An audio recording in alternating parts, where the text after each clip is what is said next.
noting the high likelihood and potential of severe thunderstorms tomorrow.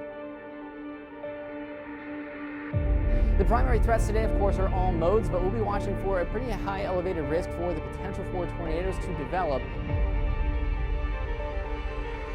We're watching a big air circulation. It's starting to get pretty wrapped in rain. Confirmed tornado. You're watching it live right here in Iowa News now. Confirmed tornado right near the Malcolm area. It doesn't look like, thankfully it's in an open field at the moment. Continue to see lots of issues starting to pop out of this now, of damage that has occurred. This would be going right into the town of West Grand.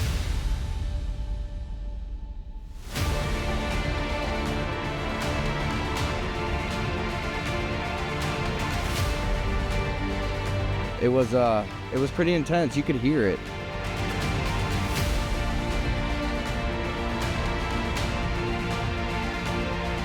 We were hoping that everything was going to be okay, but unfortunately.